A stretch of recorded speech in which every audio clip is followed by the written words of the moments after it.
மீண்டும் தொடரலாம். இது கேள்வி நேரம். காங்கிரஸ் கட்சியினுடைய உட்கட்சி பூசல் குறித்து விவாதித்துக் கொண்டிருக்கின்றோம். திரு நல்லசாமி, ஒரு மூத்த காங்கிரஸ் உறுப்பினர் என்பதே இன்றைக்கு நீங்கள் சொன்ன பிறகுதான் நீங்கள் காங்கிரஸில் இருந்ததே எங்களுக்கெல்லாம் அறிமுகமாயிற்று. திருச்சிவெளிச்சாமியும் அதை சொல்லியிருக்கிறார். காமராஜர் காலத்திலிருந்தே காங்கிரஸை பார்த்தார் அப்படிங்கிற முறையில் இன்றைய குறிப்பாக இந்த பிரச்சனை மட்டும் மையப்படுத்தி பேசலாம். இந்த விஜயதரணி, ஈவி.கே. இளங்கோவன், இந்த பிரச்சனை பரஸ்பரம் சென்று புகார் எடுத்திருக்கக்கூடிய விவகாரங்களை ஒரு காங்கிரஸ் கட்சியினுடைய பழைய உறுப்பினர் அப்படிங்கிற முறையில் நீங்கள் எப்படி பார்க்குறீங்க? காங்கிரஸ் கட்சி ஒரு பாரம்பரியமான கட்சி, 3 நூற்றாண்டுகளில் இருந்த கட்சி. இது காலத்தின் கோலம் என்றுதான் சொல்ல வேண்டும். அகிம்சையை அடிப்படையாக கொண்ட கட்சி. காந்தி அகிம்சையை வளர்த்தவர். இன்னா செய்தாரை ஒருத்தல் அவர் நானும் நன்னயம் செய்துவிடல், இன்னா செய்தார்க்கும் இனியவே செய்யாக்கால் என்ன பயத்ததோ சால்பு, நண்பாற்றாராகி நலமல செய்வார்க்கும் பண்பாற்றார் ஆதல் கடை, கருத்துன்னா செய்தவக்கண்ணும் மறுத்துன்னா செய்யாமை மாசற்றார்கோள், அகழ்வாரை தாங்கும் நிலம் போல தம்மை இகழ்வார் பொறுத்தல் தலை, ஒருத்தார்க்கு ஒரு நாளை என்பம் பொறுத்தார்க்கு பொன்றும் துணையும் புகழ், தன்னை தான் காக்கின் சினம் காக்க காவாக்கால் தன்னையே கொள்ளும் சினம், சினம் என்னும் சேர்ந்தாரை கொல்லி இனம் என்னும் ஏம சினம் என்னும் சேர்ந்தாரை கொல்லி இனம் என்னும் ஏம புனையை சுடும். இப்ப எல்லாருமே காங்கிரஸ்ங்கிற ஒரு படகுல பயணம் போயிட்டு இருக்காங்க. எல்லாருமே தீப்பந்தத்தை கையில் எடுத்துக்கிட்டு படகுக்கு நெருப்பு வச்சா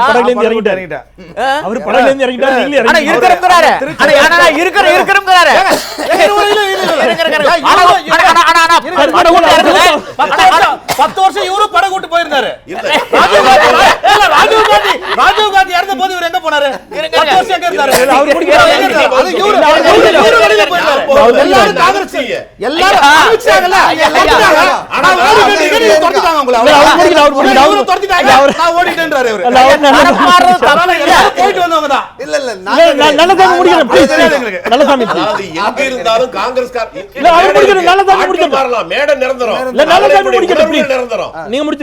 அதாவது தரப்பு மாறுறது வந்து அரசியல்ல வந்து இயற்கையானது, இயல்பானது. 2000 வருஷத்துக்கு முன்னாடி வள்ளுவரே சொல்லியிருக்கார், உழைப்பிழிந்து காரணத்தின் வந்தானே வேந்தன் இழைத்திருந்து எண்ணிக்கொள்ளல். ஏதாவது ஒரு காரணம் பொருட்டு தன்னிடமிருந்து ஒத்து வராமல் பகையனரிடம் சென்றவன் அவனுக்கும் தக்க பதவி கொடுத்து சன்மானம் கொடுத்து தக்க வைத்துக் கொள்ள வேண்டும்ங்கிறார். ஏன்னா எதிர்த்தரப்புலேருந்து வந்திருக்கிறார். சில பதவி கொடுத்தா தான் அங்கே இருக்கக்கூடிய படை எப்படி அவங்களுடைய நான் இந்த விஷயம் நான் நேரடியாக பொருத்தி பார்த்துறேன். நீங்க திருக்குறள்லாம் சொல்லி பார்க்குறீங்க, நான் பிரச்சனையோடு நேரடியாக தான் பொருத்தி பார்க்க விரும்புகிறேன். விஜயதரணிக்கு மகிழா காங்கிரஸ் தலைவியாக பொறுப்பு கொடுக்கப்பட்டிருக்கிறது. சட்டப்பேரவை காங்கிரஸ் கட்சியினுடைய சட்டப்பேரவை கொறடா என்ற பொறுப்பு கொடுக்கப்பட்டிருக்கிறது. ஏராளமான ஒரு நீங்க என்ன சொல்றது, இந்த ஒரு 4.5 ஆண்டுகளில் விஜயதரணி சட்டப்பேரவை உறுப்பினராக சட்டப்பேரவைக்குள் நுழைந்ததற்கும் இன்றைக்கு அவர் இருக்கக்கூடிய பதவிகளுக்கும் அவருக்கு கிடைத்திருக்கக்கூடிய பெருமைகளுக்குமான வித்தியாசம் ரொம்ப ஜாஸ்தி. அது கொடுக்கப்பட்டு தான் இருக்கிறது. அப்படிங்கிற பட்சத்தில் நீங்க சொல்ற இந்த குரலை நான் எப்படி பொருத்தி பார்ப்பது அப்படிங்கிற கேள்வி இயல்பாக இருக்கிறது. நான் திருப்பி உங்ககிட்டே தொடர்றேன். வசந்தகுமார் அவருடைய கருத்தை நம்ம பார்த்துட்டு சொல்லலாம். திரு வசந்தகுமார், முன்னாள் சட்டப்பேரவை உறுப்பினர், ஐவரும் கூட காங்கிரஸ் கட்சியினுடைய தலைவர் ஈவி.கே. இளங்கோவன் மீது குற்றச்சாட்டுகளை வைத்திருந்தார். காரணம் அவர் வர்த்தக காங்கிரஸ் பதவியிலிருந்து நீக்கப்பட்ட காரணத்தினால். திரு வசந்தகுமார், உங்களுக்கு என்னுடைய வணக்கங்கள். இந்த இடத்துல இன்றைக்கு விஜயதரணி அவர்கள் வைத்திருக்கக்கூடிய இந்த குற்றச்சாட்டு, அதுவும் காவல் நிலையத்தில் சென்று புகார் அளித்திருப்பது வரை சென்றிருக்கக்கூடிய இந்த பிரச்சனை, 2 பேருக்கும் இடையிலான பிரச்சனை நீங்கள் எப்படி பார்க்கிறீர்கள்?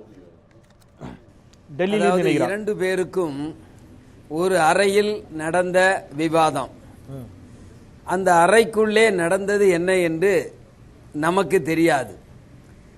ஆனால் ஒருவருக்கொருவர் தமிழ்நாடு காங்கிரஸ் கமிட்டி தலைவர் இவ்வாறு என்னை தரம் தாழ்ந்து பேசினார் என்று சட்டமன்ற உறுப்பினர் எம்எல்ஏ அவர்களும், நான் அப்படி பேசவில்லை என்று தமிழ்நாடு காங்கிரஸ் கமிட்டி தலைவர் அவர்களும் கூறுகின்றார்கள்.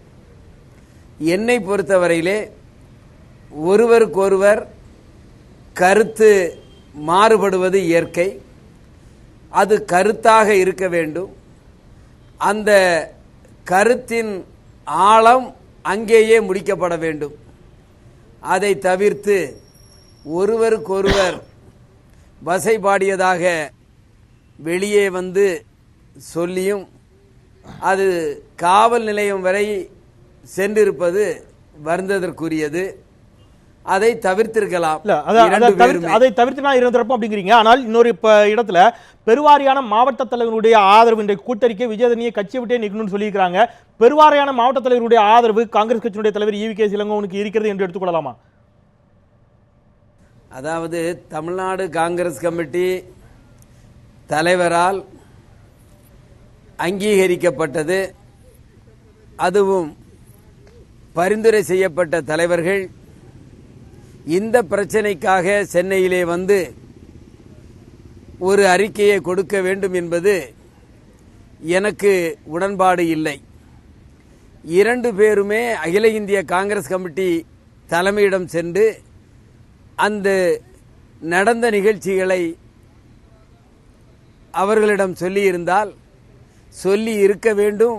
அதுதான் நியாயமான காரியம். ஒவ்வொருவரும் ஒவ்வொரு மாவட்ட தலைவர் என்னிடம் இவ்வளவு மாவட்ட தலைவர்கள் இருக்கின்றார்கள் என்று சொல்லி ஒருவருக்கு ஒருவர் எதிராக பேச வைப்பது என்பது கட்சிக்கு உகந்த செயலாக இருக்காது. தவிர்த்திருக்கலாம் அப்படிங்கிற அளவில் நான் எடுத்துக்கிறேன். மீண்டும் உங்களிடம் வருகிறேன் திரு வசந்தகுமார். இப்போ வசந்தகுமாருடைய கருத்தை நீங்கள் எப்படி பார்க்கிறீர்கள்? திருச்சி சகோதரர் வசந்தகுமார் அவர்கள் சொன்ன அந்த கருத்து எல்லோராலும் ஏற்றுக்கொள்ள வேண்டியதுதான். கருத்து வேறுபாடுகள் இல்லாத குடும்பம் இருக்க முடியாது என்கிற போது ஒரு அரசியல் கட்சியிலும் கருத்து வேறுபாடு இருக்குதான் செய்யும். அந்த கருத்து வேறுபாடுகளை உரிய இடத்தில் சொல்லி அதற்கு நிவாரணம் தேடுவதற்கு பதிலாக காவல் நிலையத்திற்கு போய் புகார் அளிப்பது என்பது அது ஒரு நல்ல மரபாக யாரும் ஏற்றுக்கொள்ள முடியாது. அதை அவரும் சொன்னார். இந்த இடத்துல தான் அவர் சொல்லக்கூடிய ஒருவேளை இவர் இப்ப சொன்னார் இல்லையா, இவ்வாறு ஒரு குற்றச்சாட்டு அவர் மீது சுமத்தப்பட்டிருக்கிற இந்த மாதிரி எல்லாம் வார்த்தை பிரயோகம் செய்யப்பட்டது அப்படிங்கிற ஒரு குற்றச்சாட்டு வைக்கிறாங்க. ஒருவேளை அவ்வாறான வார்த்தை பிரயோகங்கள் பயன்படுத்தப்பட்டிருந்தால் அது காவல் நிலையத்தில் புகார் அளிக்கக்கூடிய குற்றச்சாட்டு. அப்படியே இருந்தாலும் கூட இவர் டெல்லிக்கு இப்ப போறார்ல, டெல்லியில போய் காங்கிரஸ் கட்சியுடைய தலைவர் சோனியா காந்தியிடம் பார்த்து அதை சொல்லாமல, அங்கே அவர்களுக்கு உரிய நியாயம் கிடைக்கவில்லை என்றால் அதற்கு பின்னால் ஒரு காவல் நிலையத்துக்கு போயிருந்தால் அதிலே நியாயம் இருக்கிறது. இல்ல இது எப்போது முதல்ல காவல் நிலையத்துக்கு போனதற்கு பின்னாலே அதுக்கு பின்னால் போய் என்ன இதை நான் காங்கிரஸ் கட்சின்னு விட்டுறேன். பொதுவாக ஒரு கட்சிக்குள்ள இந்த மாதிரியான எவ்வளவு மோசமான நிகழ்வுகள் நடந்தாலும் எவ்வளவு மோசமான பேச்சுக்கள் இருந்தாலும் நீங்க கட்சிக்குள்ள தான் பேசிக்கணும், தலைமையிட்டமா சொல்லணும் அப்படிங்கிற மாதிரியா எடுத்துக்கொண்டால் அது என்ன மாதிரியான ஒரு சரியான? எல்லா கட்சியிலும் அந்த பழக்கம் தான் இருக்கு. இன்னொன்னு வச்சுக்கோங்க, தத்துவ வித்தகனாய் தன்னுடைய வழிகாட்டியாய் தெய்வத்துக்கு இணையாக நினைத்த காந்தியை எதிர்த்து கூட காமராஜ் அவர்கள் பேசியிருக்கிறார். அது இல்லைன்னு சொல்லல. நான் சொல்ல வருகிற விஷயம், இந்த செய்தியை கட்சி அரங்குக்குள்ளே இருக்கக்கூடிய தலைவரிடம் சொல்லி அங்கே நிவாரணம் கிடைக்காத பட்சத்தில் நீங்கள் அடுத்த இடத்துக்கு போயிருந்தால் அதிலேயும் குறைந்தபட்ச நியாயம் இருக்கும். நீங்க உடனடியாக காவல் நிலையத்தில் போய் அங்க புகார் தந்ததுக்கு பின்னாலே பிறகு டெல்லிக்கே போகணும். கட்சியை காவல் நிலையத்துக்கு போய் விட்டாச்சு இல்ல, அதுல நியாயம் இருப்பதாக நான் நினைக்கிறேன். சாத்தியத்தில் நீங்க முதல் சுற்றி அந்த மாதிரியான ஒரு குற்றச்சாட்டு தான் வச்சீங்க. ஏதோ பெண்களுக்கு எதிராக தொடர்ந்து இவ்வாறு பேசுகிறார் அப்படிங்கிற முறையான ஒரு தொனியில நீங்க ஒரு குற்றச்சாட்டை வச்சீங்க. அது உண்மை என்றால் இன்றைக்கு யசோதா உள்ளிட்ட மூத்த காங்கிரஸ் கட்சியினுடைய உறுப்பினர்கள், சட்டப்பேரவை உறுப்பினர்கள், நாங்கள் இன்னைக்கு ஊடகத்திலையும் பார்த்திருப்பீங்க, நீங்களும் பார்த்திருப்பீங்க, ஏராளமான மகிழா காங்கிரஸ் பிரிவினுடைய நிர்வாகிகள், அந்த நிர்வாகிகள் விஜயதரனுடைய அனுமதியோடு ஒப்புதலோடு தேர்ந்தெடுக்கப்பட்டவர்கள். அவர்களும் கூட விஜயதரனுக்கு எதிராக இன்றைக்கு தலைமையின் பக்கம் நிற்கிறார்கள் என்று சொன்னால், ஒரு தலைமை பெண்களுக்கு எதிராக இவ்வாறு தான் தொடர்ந்து நடக்கிறதுன்னு சொன்னால், இத்தனை பெண்கள், நீங்கள் குற்றச்சாட்டு சொன்னது 3 பெண்கள், 2 பேர், மற்ற எல்லா பெருவாரியான பெண்களும் இந்த பக்கம் தலைமைக்கு ஆதரவாகத்தான் நிற்கிறார்கள் என்று சொன்னால், விஜயதரணி சொல்லக்கூடிய குற்றச்சாட்டில் நம்பகத்தன்மை கேள்விக்குள்ளாக்கப்படுதில்லை. இல்லை, நான் என்ன சொல்கிறேன், அந்த இப்போ உங்கள்கிட்ட நீங்கள் சொல்லிங்கல்ல, சொல்கிற எல்லா அந்த அந்த மகளிர் அணியை சார்ந்த எல்லாருமே அது EVKS அவர்களால், தமிழக காங்கிரஸ் கமிட்டி தலைவரால் நியமிக்கப்பட்டவர்கள். அவர் கொடுத்த லிஸ்ட்டில் இந்த விஜயதரணி அவர்கள் இடப்பட்டவர்கள். அதில் மாற்று கருத்து இல்லை. அதே நீங்கள் என்ன வர இன்க்ளூடிங் சாந்தா யார் இல்ல, எங்களுடைய அவருக்கு ரெக்கமெண்ட் பண்ணது நீங்க சொல்றீங்க. ஒரு நிமிஷம், இதே விஜயதரணி பேசியிருக்கிறார், மண்டல மாநாட்டில் பேசியிருக்கிறார், பொதுக்கூட்டங்களில் பேசியிருக்கிறார், அதற்கான வீடியோ ஆதாரங்கள் இருக்குன்னு என்ன சொல்றாரு, இந்த தலைமை வந்த பிறகுதான், யாரு EVKS இளங்கோவன் வந்த பிறகுதான் காங்கிரஸ் கட்சி உயிர்ப்போடு இருக்கிறது, நான் சட்டப்பேரவையில பேச முடிகிறது, கேள்விகளை கேட்க முடிகிறது. இல்ல, நான் என்ன சொல்றேன், நான் என்ன சொல்றேன்னா, நீங்க சொல்றீங்கல்ல இவர்கள் எல்லாம் இவரால் தான் நியமிக்கப்பட்டார்கள், முடிச்சிடறேன், இவரால் தான் நியமிக்கப்பட்டார்கள் சொன்னா, இதே விஜயதரணியும் புகழ்ந்தவர் தானே EVKS சொல்றேன். எங்க சிதம்பரம் தலைவர், சிதம்பரம், நம்ம வசந்தகுமார் முதல் குமரி ஆனந்தம் முதல் தங்கபாலு செலவு எல்லாரும் சேர்ந்து இப்போ எங்கள் சோனியா காந்தி அவர்களையும் நம்ம ராகுல் காந்தி அவர்கள்ட்ட புகார் கொடுத்தார்கள். இப்போ EVKS அவர்கள் தன்னிச்சையாக செயல்படுகிறார், ஆனால் அவரை என்ன செய்யணும், எல்லாரையும் ஒரு அவர் வேற ஒன்றும் சொல்லல, தன்னிச்சையாக செயல்படுகிறார், எல்லாரும் ஒருங்கிணைத்து செயல்பட வேண்டும் என்று தான் எல்லாரிடம் ஒரு புகார் கொடுக்கப்பட்டது. அதற்கு ஒரு மாறாக இவரை EVKS அவர்களை ஆதரித்து இதே விஜயதரணி அவர்கள் சுமார் ஒரு 15 தினங்களுக்கு முன்னால் EVKS அவர்கள் வல்லவர் புல்லவர் எல்லாம் இந்த விஜயதரணி அவர்கள் சொன்னார். எல்லாருக்கும் உங்களுக்கே தெரியும், எல்லா பத்திரிகையிலும் எல்லா ஊடகங்களிலும் வந்த செய்தி. அதற்கு பிறகுதான் ஒரு 15 நாட்களில் என்ன நடந்தது என்பதே ஒரு கேள்விக்குறியானது. அதான் 15 நாள்ல என்ன இல்ல, நடந்துச்சு? அதன் அப்ப பிறகு நேத்து நடக்கல, இல்ல, அப்ப 27ஆம் தேதி நடக்கல, 15 நாள்ல ஏதோ நடந்திருக்கு. 19ஆம் தேதி இந்திரா காந்தியின் பிறந்த தினத்தை விட்டு அங்க நமது அந்த அரங்கில் வந்து சத்தியமூர்த்தி பவன் அரங்கில் வந்து அந்த படம் வந்து வேற ஒண்ணு, இந்திரா காந்தியின் படம் பெரிதாக போடப்பட்டு இதே வந்து விஜயதரணி படம் இந்திரா காந்தி அவர்களின் படத்துக்கு பெருசாக போடப்பட்டுள்ளது. குஷ்பு சினிமா நடிகை குஷ்பின் படம் அங்க இல்ல. குஷ்புக்குள்ள படம் ஒரு நிமிஷம் இந்த பதத்தை நான் இந்த பதத்தை வந்து நான் மிக உண்மையாக கண்டிக்கிறேன். ஏன் அப்படின்னா நீங்க சொன்ன பதம் இல்லையா, அவர் நடிகை என்பதை ஏதோ ஒரு விதமா அது என்ன சொல்றது, அது ஒரு மரியாதை குறைவான தொழில் என்பது போன்ற ஒரு துணி உங்கள் குரலில் ஒதுக்கிறது. நீங்க ஒரு ஊடக பிரிவின் உள்ள செயலாளர்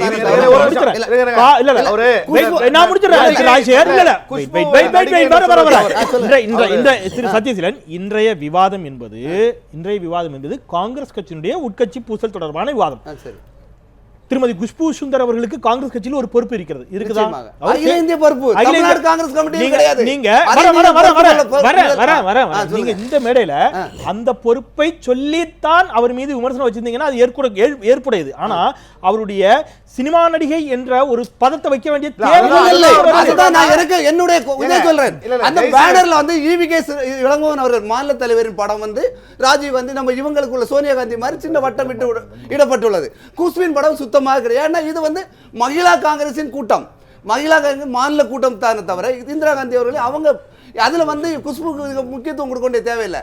அப்படியே அகில இந்திய ஊடக பிரிவுக்கு தான் அவங்க வந்து செயலாளர் இருக்க தவிர அதற்காக இங்க வந்து குஷ்பு படத்தை போடாத காரணத்தை அவர் அனுதாபம் கொண்டவர் ஈவிகே அவங்க தான் வந்து இந்த பேனரை கிழிச்சு போறாங்க.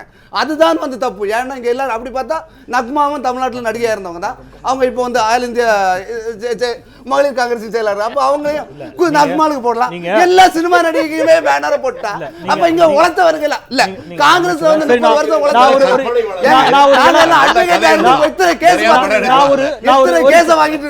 ஒரு சின்ன பிரேக்கு அப்புறம் பேசுறேன். சத்யசீலன், நீங்க முதல் சுற்று சொன்னீங்க விஜயதரணி அவர்களை நாடக நடிகை என்பது போன்ற வார்த்தை பிரயோகத்தை அந்த மாதிரியான அதற்கு இணையான வார்த்தை அது எவ்வளவு மோசமான வார்த்தை நீங்களே சொல்லிட்டு நீங்க குஷ்புவை சினிமா நடிகைன்னு சொல்ற வார்த்தை இருக்குல்ல, அது எந்த அளவிற்கு ஆரோக்கியமான வார்த்தை?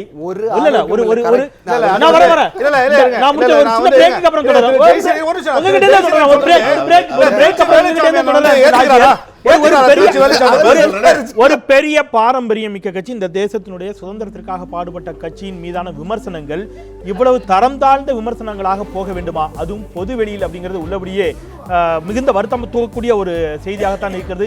பேசலாம், காங்கிரஸ் கட்சியில் உள்ளபடியே என்னதான் சிக்கல், இது போன்ற நிலைப்பாட்டோடு நகர்ந்து கொண்டிருக்கக்கூடிய காங்கிரஸ் கட்சி, இவ்வளவு உட்கட்சி பூசலை வைத்துக் கொண்டிருக்கக்கூடிய காங்கிரஸ் கட்சி வரக்கூடிய சட்டப்பேரவை தேர்தலை எவ்வாறு எதிர்கொள்ளும், எப்படி இவர்களால் காமராஜர் ஆட்சியை எல்லாம் அமைக்கப் போகிறோம் என்ற வாதங்கள் எல்லாம் எவ்வாறு சொல்லிக் கொண்டிருக்கிறார்கள்? பேசலாம் ஒரு சிறிய இடைவேளைக்கு பிறகு.